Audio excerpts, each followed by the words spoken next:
It is maintenance time. So this thing has been blowing a lot of oil. I think what's happening is these are PRC heads, and with PRC heads, you're supposed to use silicone on the rocker studs, and I did not. I've gotten away with it thus far, and it hasn't really smoked that terribly. But yeah, we have an issue this time. So I'm ripping the valve. Damn, that was a good catch. I'm ripping the valve covers off. Going to take the rocker studs out and put the right stuff on it. That's what it's called, the right stuff. And then it should be good, ready to roll for tomorrow. I got a whole bunch of other changes that I'm making here right now. Looking forward to it. Also, check out these bolts that I put in the hood the other day. I put like actual 1/4-inch bolts in there. So that'll start to help with the taco issue that we're having.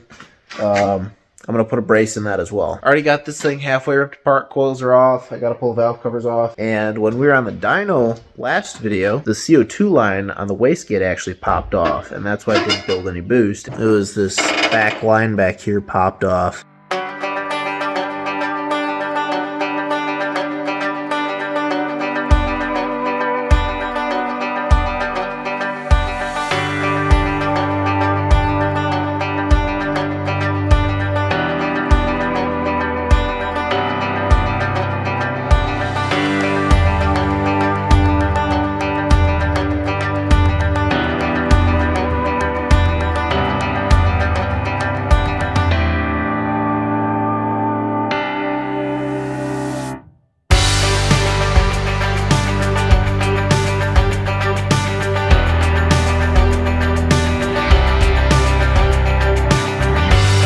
I'm going to change the transmission's gear oil real quick. Right now I'm only running GF2000 in it. I should be running some GF2000 and a little bit of ATF for the synchros. So we're going to swap that out real quick. I also want to drain this real good because I want to clean the screen out that's on the bottom of the trans. So make sure that that thing's good. But yeah, so we're going to go do that real quick.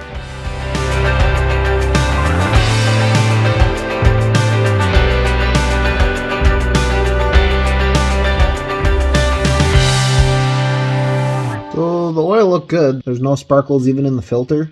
So that's awesome. I was expecting a lot of metal shavings actually, but I will take that. That's a big win. So cool. Maybe we don't need to get this thing refreshed at the end of the year. We'll see. So another thing that we're looking into is the clutch switch. On my current setup, I just have a switch at the top of the pedal. But what that does, it doesn't allow the two-step to come off until the engine is already bogged down to like 2,500. It lost like 2,500 RPM. So what I'm doing is I got a switch here. I got bracketry with slots in it, as you see. And I got another bracket with slots in it that's even bigger. And what I'm going to do is I'm making the most adjustable clutch switch I've ever heard of. We have 2 inches back and forth, like in and out. And we should have 4 inches side to side. We're going to get this clutch dialed in so it like barely bogs the motor. And yeah.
two-step switch is adjusted way too far down.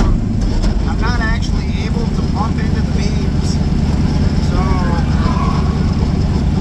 yeah, we need to adjust that guy way out. Yeah. Now, we'll make an adjustment from there. It was pretty rowdy. So definitely spun the tire pretty bad, but yeah. We'll make those adjustments and get after it. We got a big block Nova up here. That's sick.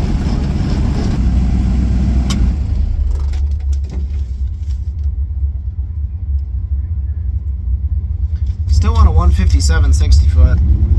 This thing sounds really mean when you get it on the pop out there. It does, thank you. Thank you. That's awesome. Still on a 157 60 foot, you know, with all that spin and stuff. I think yeah, we just gotta adjust the two-step switch way out. I'm gonna do a little more reconnaissance on that, I think, and make sure that I'm able to still bump into the beams. So I think once we get it to that point, then it'll be fine-tuning adjustments. So yeah, gotta move on.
Went 155 60 foot.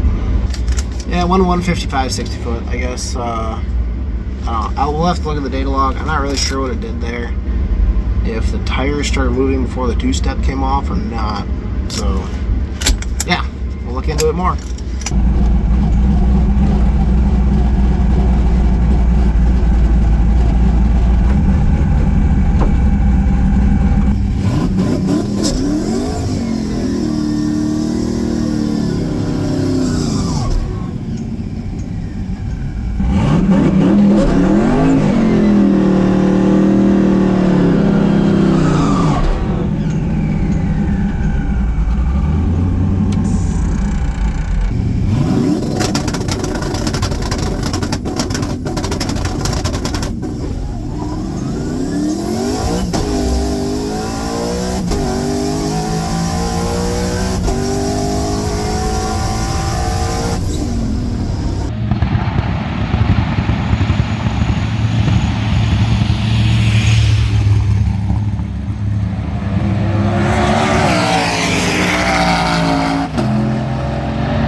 well, I guess we don't get a time that time, but